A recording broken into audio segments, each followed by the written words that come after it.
Good afternoon, everyone. Thanks for being able to join us today for our webinar.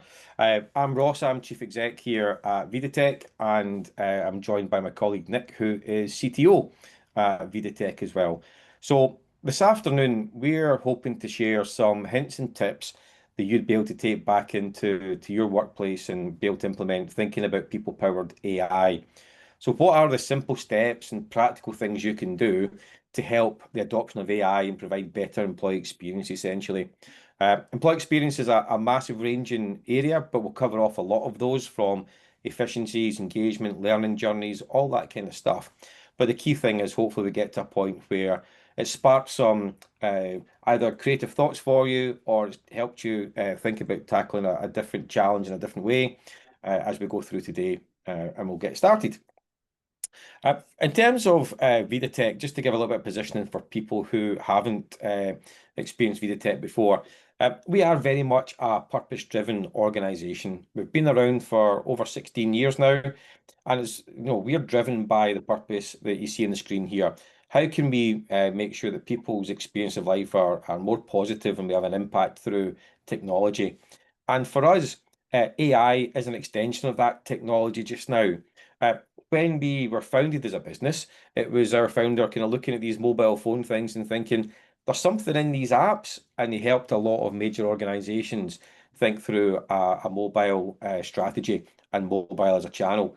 It kind of feels we're in a similar space for that with AI just now, where we've spent a lot of time over the last 2 years looking at how do we support organizations get the best use out of AI and any investments in that space. So it's just an extension of that overall world that we're in at this moment in time.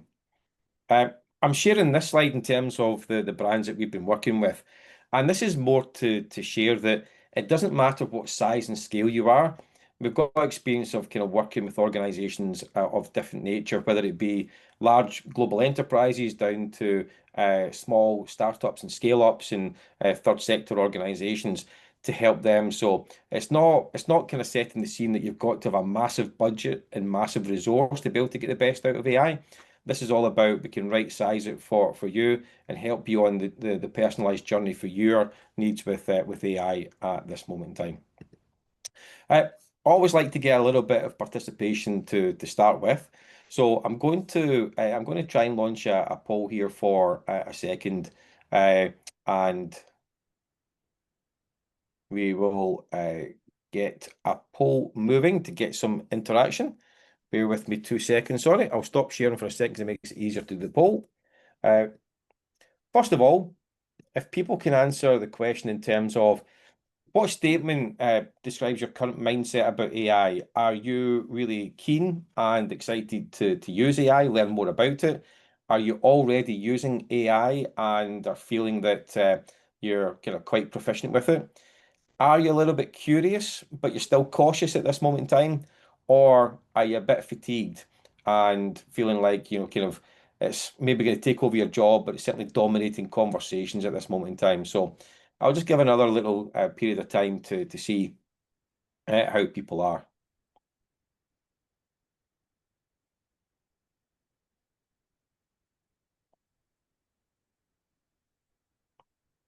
We're almost there. Got another few seconds for anybody who's not quite selected. So really interesting to see that at the moment where we're landing is that over half of you are saying that you're excited and are want to use AI and learn more about it. Um, we've got 29% who are curious but still quite cautious, which is good. And then we've got a couple of you are saying you feel like you're using it quite a lot and you're quite proficient. So again, across those different categories, when we get to the section towards the end of the webinar, hopefully there's a bit of something there for everyone in that space. I would say that at the moment, I'm kind of happy that nobody's saying they're fatigued about hearing about AI constantly. If you were that fatigued, maybe why would you sign up for the webinar? But we've not got MD in that space at this moment in time. But we will cover off some stuff around what about the people in your organization? What if they feel that way and they're feeling a bit fatigued? What does that potentially mean? So I'll finish that one. And then another one to get you thinking here just now, which would be great for us to understand a little more around, is Just 2 seconds, but it's loading up here, sorry. Uh, Trying to launch that. And that one first, sorry, it helps. There we go. Launch this one. Uh, what are the barriers that you're facing in your organization? What do you think is the biggest one just now for the wider adoption and implementation of AI projects at this moment in time? Is there a bit where you're feeling you've got a lack of skills and knowledge? Is it that you don't think there's full buy-in from the leadership team, or there's not really a clear strategic direction being set for the projects? Are you driven by the data quality and access issues being a barrier at this moment in time? Do you think there's a resistance or fear from employees, maybe not taking on board the opportunities? You're maybe unclear about the ROI that's been identified, or you've started running projects and you don't feel they're delivering the ROI that you were anticipating. Or, listen, thumbs up if it's the case here, but you're not really seeing any barriers and you're feeling like you're making really good progress as an option. So let's see if where we land on those ones. Give you a few seconds to vote for where you think. This is where I think, Nick, we need a wee bit of kind of background music, lounge music to while the time away while we're waiting on the votes coming in. Yeah, that would be tremendous. So we've got quite a good spread there. There's definitely, at the moment, we've still got a couple of votes that might come in, but at the moment, we've got a third of people who uh, are feeling like there's a lack of skills or knowledge in the business. 22% around the lack of leadership, buy-in, maybe clear direction, 22% on the data quality, and 22% about the unclear ROI. So we can tackle those as we go through. We didn't get anything about resistance or fear from employees, which is good. And we also haven't had them to say it's all going brilliantly just now and adoption's fine, which again maybe indicates why people are on the webinar in the first place, right? So we'll see how we go from there.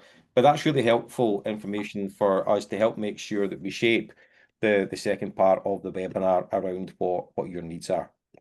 So I'll just end that poll and I will start sharing back into the slides again. So if I jump ahead here and start to think about where we are from an organization and as a transformation journey, one of the things we always want to call out is that, from our perspective, it's just the same as any other journey, essentially, from a change perspective. It's really important that we consider the overall picture and don't just think about the technology. So what we can see on this one is the fact that we've got this is kind of Boston Consulting Group measures that are in here. If you think about this as a typical change journey, we've got 10% of this is based on the kind of algorithms and the data science behind stuff. 20% is around the technology. And I always kind of wind Nick up saying technology is the easy part, right? And we know it's not, we know that's a challenge, but ultimately when it comes to AI projects and getting the efficiencies from it, we know that the lion's share still sits around that people element and the process element. So how do we take people on the journey with us effectively? And how do we make sure that we're not just trying to ram AI into existing processes, but how do we redesign overall processes to maximize the opportunity that's there with AI? Just move that forward, sorry. Couple of things for me here. Basically, it's not easy finding the right bit. I think there's a lot of work that needs to be done to identify where are the main opportunities that you can identify where AI can be efficient.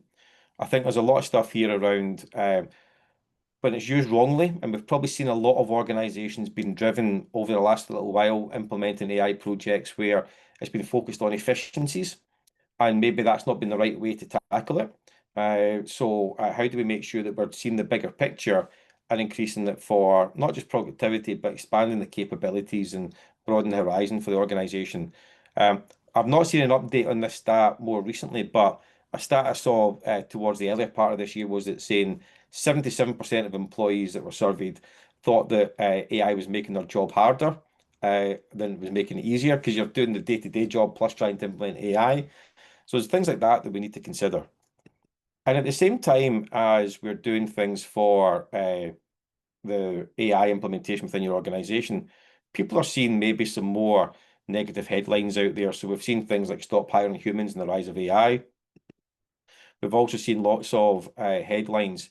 If Microsoft are coming out to organizations and saying, we're going to be cutting jobs because of AI and we'll get you efficiencies, they've got to demonstrate that themselves. So there's been lots of stuff in the press about people doing this. I don't genuinely believe all this is down to AI. I think there's a like never waste a good crisis, but there's definitely elements for me of making sure that we've got stuff in the right place where um, we understand the context of people who are trying to adopt AI in our business and taking them on that journey rather than these kind of headlines maybe leading them to be a bit more fearful. If I jump ahead here, there's some current stats that I thought would be interesting to share with you. First of all, one is that over half the organizations that were surveyed don't have an AI policy in place. So they don't have the guardrails up or guidelines to give to their employees to make sure that AI is being used in the right way. Uh, 33% of people aren't admitting to their bosses or senior colleagues that they're actually using AI. So what's behind that? Is that a fear that it could lead to their job being diminished? Is that they might not be seen as being as clever as they think they would be? Or is that fear overall about what AI could do for the future? And whilst that's happening, you've got 75% of the workforce that we know at least are using AI. And these figures will differ slightly depending on sector you're in, global location, etc., all that kind of stuff. But these are some pretty big numbers.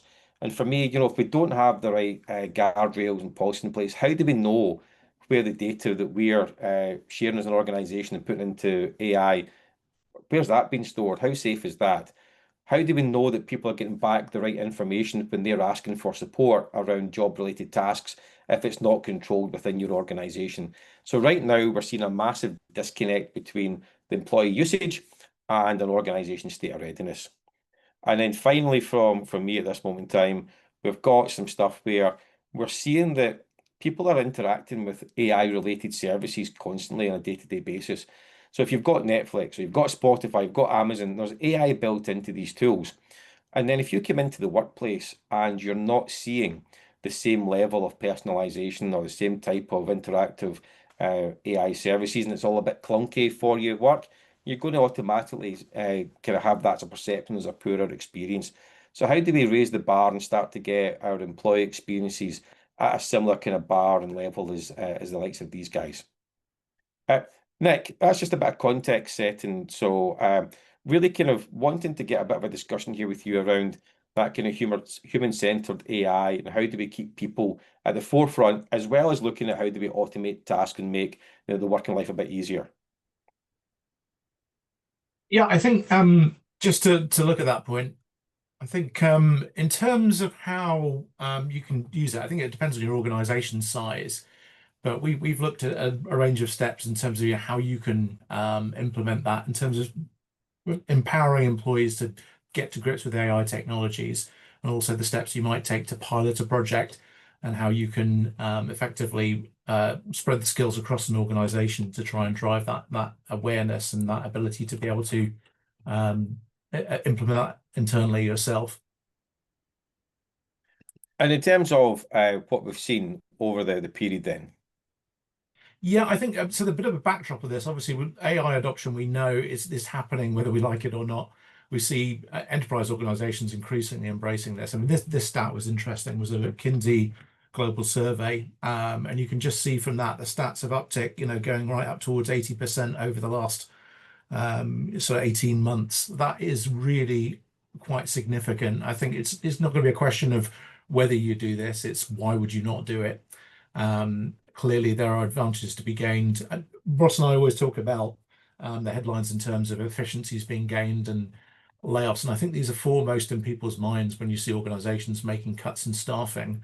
But I think the far more tangible benefits you would get were actually in terms of empowering people through AI, the benefits they'll get in terms of the productivity, the benefits for an organization in terms of how they can apply that, the freed up opportunity for higher value work and purpose. And that's the stuff that gets us excited. We're not too keen on things that are just adding bottom line value. Don't get me wrong, that's important. But it's about how do we take people with us on that journey? How can we get people to realize the benefits. How can we build AI solutions that actually support the human in the mix and improve people's experience of working? Ross, we'll just start to the next slide, please. Yeah, I think there's an interesting question there that's come in as well, Nick, and we'll try and keep an eye on this to make sure that it's all kind of consistent. We'll come back to some at the end that are in there. But Yep. there was a question about younger team members being keener to experiment with AI versus the longer term staff being resistant. And what are some of the ways you can get buy-in from experienced employees who are maybe a bit more resistant to change or maybe not as used to it? So I think there's some big stats we can talk about towards the end of the webinar, but we'll talk about that in a second. What we think about how to take people on the journey, essentially. Yep. Okay. So yeah, we've looked at, I suppose, how can you do this? What would this actually look like tangibly? What are the sort of applications and use cases for AI? I mean, we've called out a few of these, and we've looked at some of the technologies that can enable you to do this internally yourself. Um, some of these are out there right now. You could go and play with them immediately. So, Copilot on the Microsoft stack has ability to do automated meeting schedulings, also Reclaim AI or Scheduler. These are all tools that help you drive efficiencies. Process automation, a huge opportunity. So looking at clunky manual processes in organization, how can you automate workflows? How can you make things streamlined? How can you support sales teams, procurement teams? How can you, build marketing collateral as well with content creation? So lots of different technologies here. I think the thing increasingly we're seeing is there's no one answer in terms of the tools. It's worth experimenting and seeing what are the best results. But certainly, if you're looking at process automation, Microsoft's Power Automate is capable. Yep. Uh, There we go. Sorry, Nick. and yeah, also there are other AI email assistants available on the Microsoft stack as well. Making information accessible. So if you wanted to look at your content and make that available to people through a search capability or engaging with a chatbot, OpenAI's ChatGPT is very capable, equally so is Copilot. Also looking at actually making your data, sort of AI consumable and AI accessible.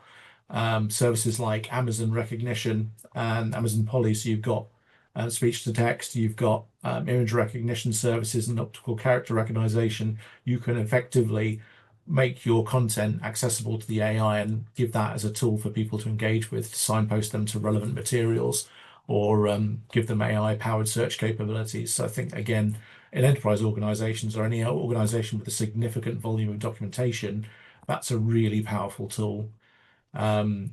Personally, very excited about personalized learning and tutoring. We've done a couple of projects now where we're extending the capabilities of AI chatbots to effectively support tutoring and learning. Some of that might be out of hours services, so you might have a physical trainer that can pick up with people and do training during office hours, and then you've got AI assistants that pick up the slack out of hours, providing support, helping users navigate learning materials or help them build personalized learning paths. So again, very exciting in terms of where that can go. I think also we look at talent acquisition. Interestingly, we're recruiting as business at the moment ourselves, but AI can play a role in terms of your ability to reduce bias.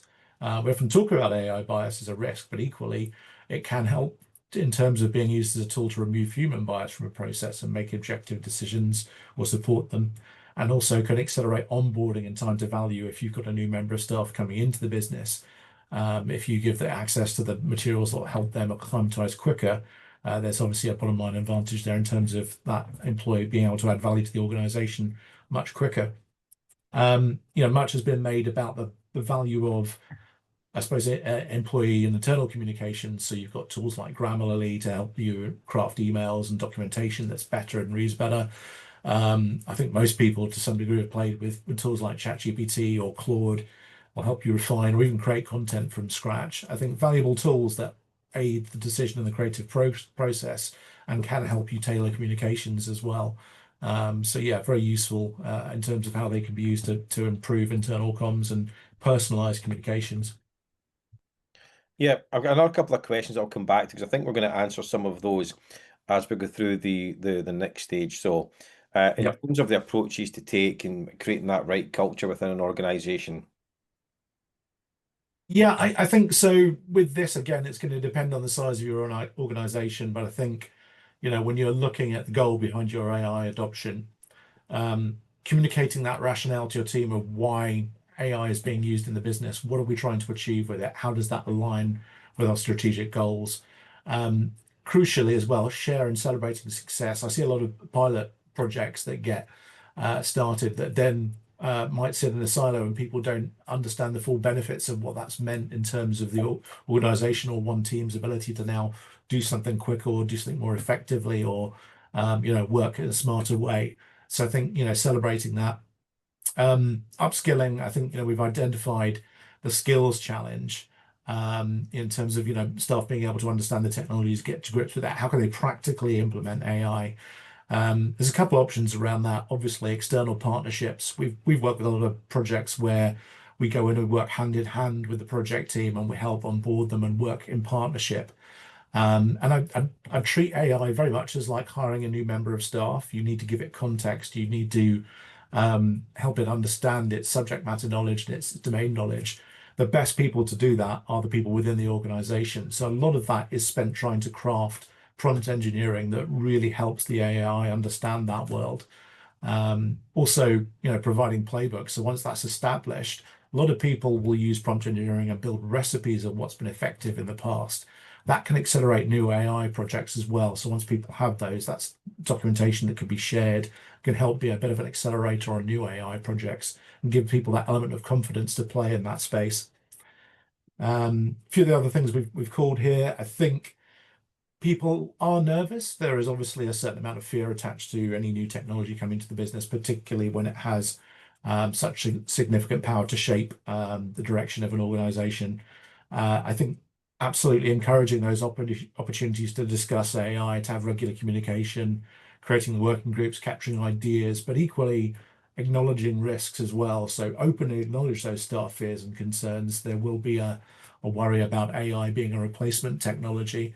Yeah. But I think, yeah, it's how can we consider those potential negative impacts and involve the people who are using those technologies in how do we mitigate that risk and how, what are the upsides in terms of their productivity? What are they going to be able to get to that they couldn't before?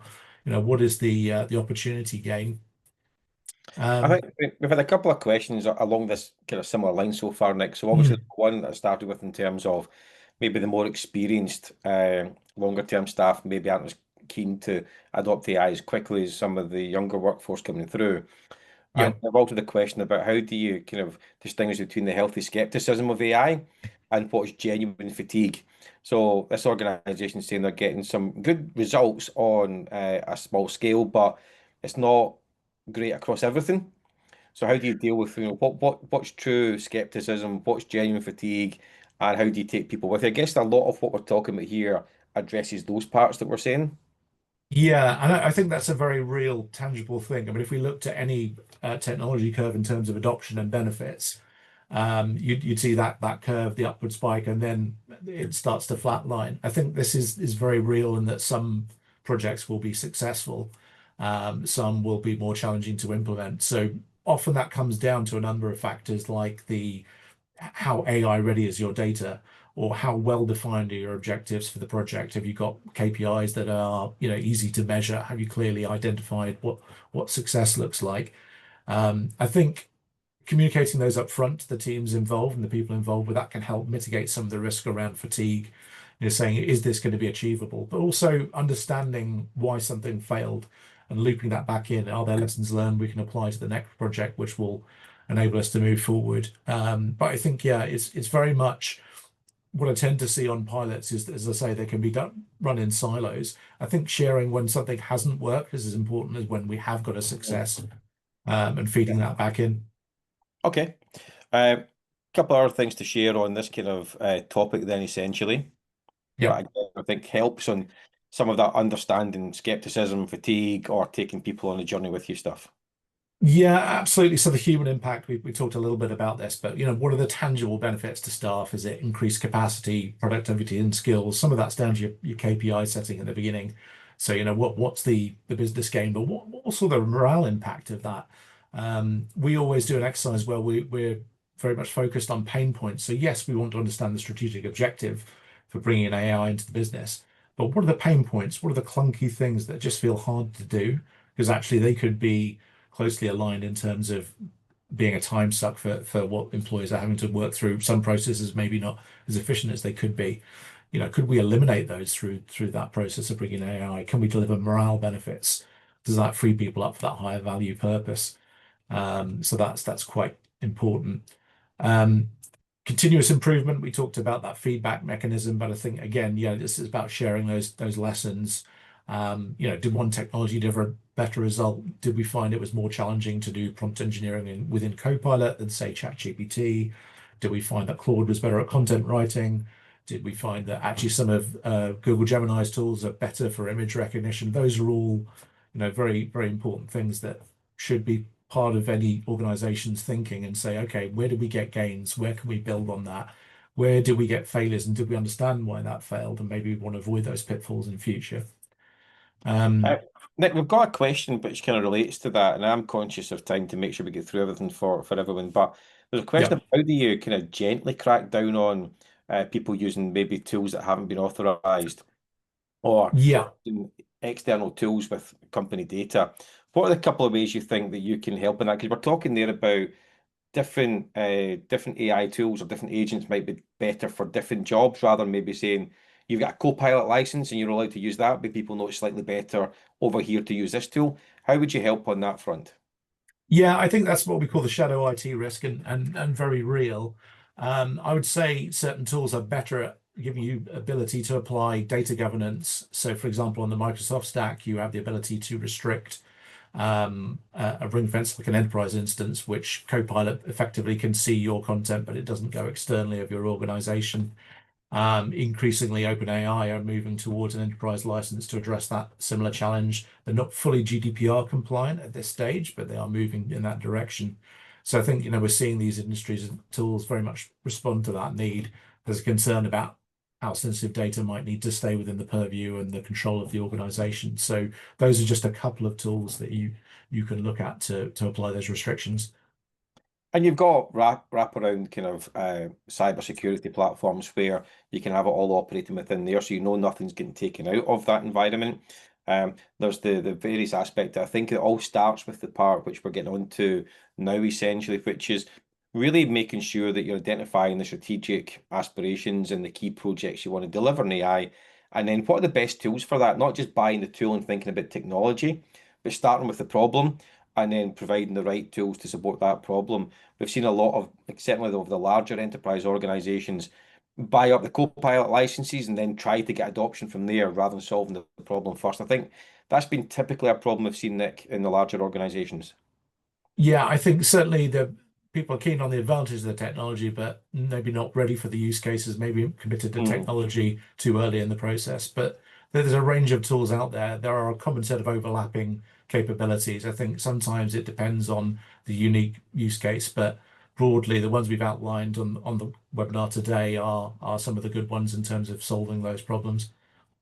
I guess in terms of time, and don't worry, folks, we will be sending through a pack after this, which has got both the readiness assessment piece we're about to talk about here, and in terms of those simple areas you can look at to kind of assess where you're at and give you some hintful tips around it. Uh, I guess in terms of the AI readiness assessment, obviously this is something that we do in partnership with organisations, but Nick, this is something people can essentially do for them to themselves to an extent as well, or bring in somebody like a Vidatec to support. What have you got to say here as a kind of 30-second soundbite on a readiness assessment as such? Yeah, for us, this was about very quickly getting to a process where we can build a proof of concept and get value out of that as an AI pilot. So understand the strategic goals, understand the ways of working, the current pain points, and then using that to craft an AI solution and actually give you a blueprint for what that's going to cost to run and what the outcomes it would be able to measure, and then be able to build your proof of concept. So very quickly getting from zero to a functioning AI pilot in a very short space of time. Yeah, and I think that it's important to understand where you are as part of that larger strategic piece for the organization, regardless of the size of the company involved. It might be that they're taking on such big things that your little area is not going to get any support from the strategic programs, but you still need to be able to link into that and be innovative with your own space, but in compliance.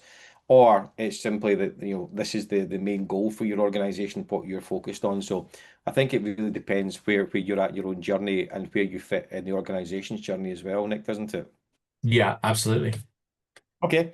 Um, what we'll do is we'll just kind of finish up here just now in terms of we do have an option for anybody who wants to take it. We will do a kind of free 2 hour uh, discovery session for you around AI, working through what are the use cases, thinking about the alignment for the organization, thinking about the right tools to do the jobs, all that kind of stuff.